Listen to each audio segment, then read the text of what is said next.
बिस्मिल्लाहिर्रहमानिर्रहीम रब्बिश रह ली सदरी व यस्सिर ली अमरी वहलुल उक़दतम मिन लिसानी यफ़क़हू क़ौली सुब्हानका ला इल्मा लना इल्ला मा अल्लमतना इन्नका अंतल अलीमुल हकीम। अस्सलामु अलैकुम स्टूडेंट्स, आज के इस वीडियो मॉड्यूल में हम 10th क्लास बायोलॉजी के चैप्टर 11 का topic 11.2 homeostasis in human discuss करेंगे। आज के लर्निंग ऑब्जेक्टिव्स हैं homeostasis in human by organs of homeostasis, skin and its function, and lungs।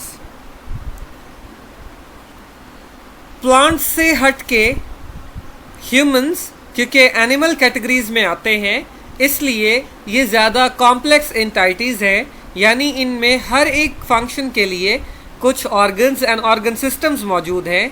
इसी तरह इनका जो मैकेनिज़्म ऑफ होम्योस्टैसिस है वो भी हाईली डेवलप्ड सिस्टम है। अब अगर इंसान में ऑर्गन ऑफ होम्योस्टैसिस देखे जाएं तो वो हैं लंग्स, जिनका काम है एक्सेस कार्बन डाइऑक्साइड को ब्लड से रिमूव करवाना और इसकी मकदार को बॉडी में इन बैलेंस रखना। स्किन, जिसका काम है बॉडी के टेम्परेचर को मेंटेन करना, हम देखेंगे किस तरह, और एक्सेस वाटर एंड सॉल्ट को स्वेट के ज़रिए बॉडी से रिमूव करवाना। इसके साथ किडनीज़, जिनका काम था excess water, salt, urea and uric acid को बॉडी से फिल्टर करना और फिर यूरिन फॉर्म करना, और ब्लड की दूसरे लफ्ज़ों में, आम लफ्ज़ों में, ब्लड की सफाई करना।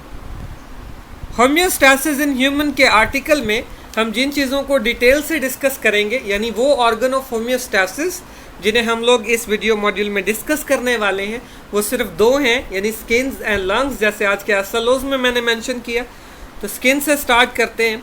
एक्चुअली स्किन की कोई प्रॉपर डेफिनेशन आपकी बुक में मेंशन नहीं है, बट अगर आप इसे समझना चाहें तो आपकी बॉडी की जो अपर सरफेस है, जो आपकी इंटरनल टिश्यूज़ को कवर करती है, उससे आप यहाँ पर स्किन का नाम देंगे।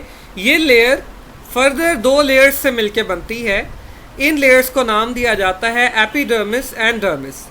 अगर इस फिगर में देखा जाए तो एपिडर्मिस क्या है, अगर एक पतली सी अपर लेयर इसके ऊपर देखी जाए, जो ये डार्क सी है, तो ये इसकी एपिडर्मिस है, जिसमें ना तो कोई ब्लड वेजल्स हैं और ना ही कोई ग्लैंड्स मौजूद हैं, यानी एक सिंपल सी layer outer covering without blood vessels जो स्किन को ऊपर से कवर करती है, जो बेसिकली डेड सेल्स पर कंसिस्ट करती है, इसे एपिडर्मिस कहा जाता है।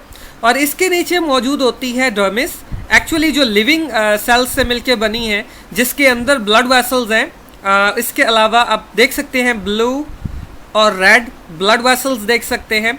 इसके अलावा ये जो ब्लू कलर में मौजूद है, ये क्या है, स्वेट ग्लैंड्स। इसी तरह से ये येलो कलर के अंदर आपको सेंसरी नर्व एंडिंग्स मिल जाएंगी। हेयर्स भी इसके अंदर मौजूद है, और कुछ फैट सेल्स जैसी येलो कलर के नीचे सेल्स मौजूद है, ब्लू के नीचे। ये सारी चीज़ें इसी लेयर के अंदर होती हैं, यानी जो लिविंग लेयर है स्किन की, उसे हम नाम दे रहे हैं डर्मिस का। यहाँ पर अगर differentiate between dermis and epidermis आ जाए तो आप क्या लिखेंगे?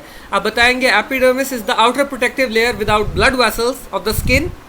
और डर्मिस क्या है? डर्मिस इनर लेयर है, जिसके अंदर ब्लड वेसल्स मौजूद है, सेंसरी नर्व एंडिंग्स मौजूद है। इसी के अंदर तेल पैदा करने वाले और पसीना पैदा करने वाले ग्लैंड्स हैं। बाल के फॉलिकल्स यानी बालों की जड़ें और बाल भी इसी लेयर में प्रोड्यूस होते हैं, और इसके साथ साथ फैट सेल्स जो स्किन को इंसुलेट करते हैं, आगे हम पढ़ेंगे, वो भी इसी के अंदर मौजूद है।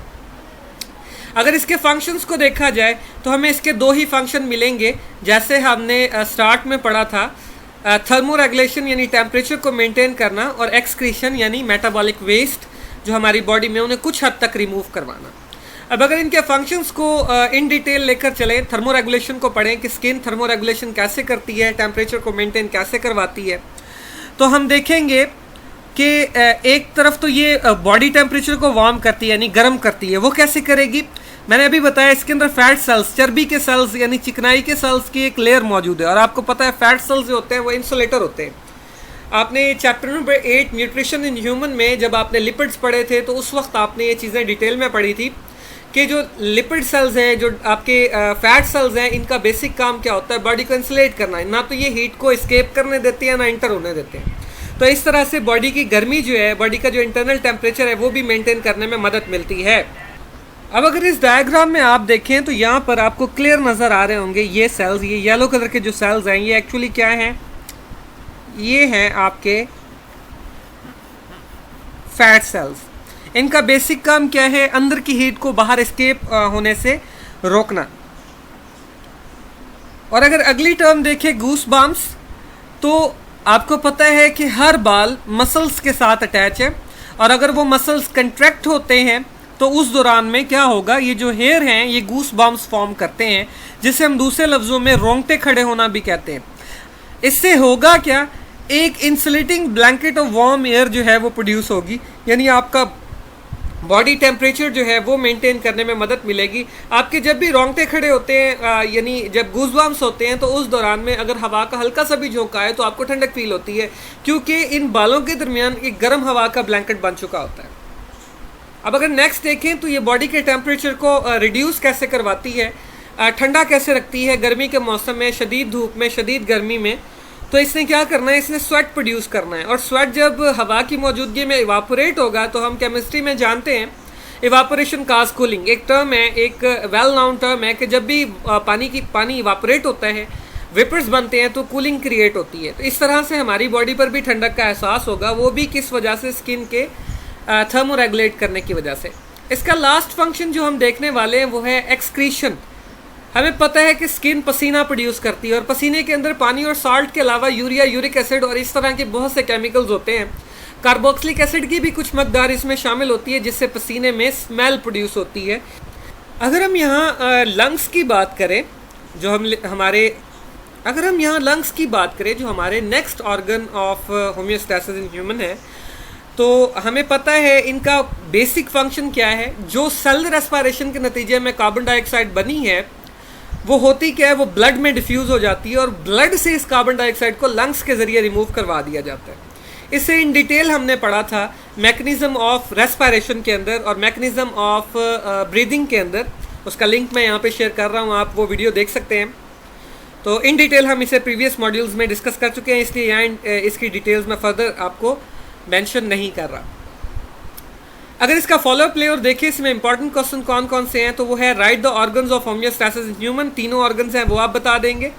इसके बाद differentiate between dermis and epidermis, epidermis और डर्मिस में क्या फ़र्क है, अभी मैंने आपको बता दिया इसी मॉड्यूल के अंदर कि इन दोनों का डिफरेंस क्या है। How does skin helps in lowering body temperature, body temperature को लोअर कैसे करती है स्किन। इसी तरह से how does skin helps in excretion, skin excretion में हेल्प कैसे करती है। और इसके साथ साथ लंग्स का रोल होम्योस्टैसिस में बताएं, ये भी इसके अंदर क्वेश्चन आता है, शॉर्ट क्वेश्चन के तौर पर पूछा जाता है। अगर हम इन क्वेश्चंस को मार्क करें तो इसके अंदर हमें क्या मिलता है जी, हमने पहला क्वेश्चन देखा था ऑर्गन्स ऑफ होम्योस्टैसिस ह्यूमन में कौन कौन से, तो उसका मार्क यहाँ से यहाँ तक है।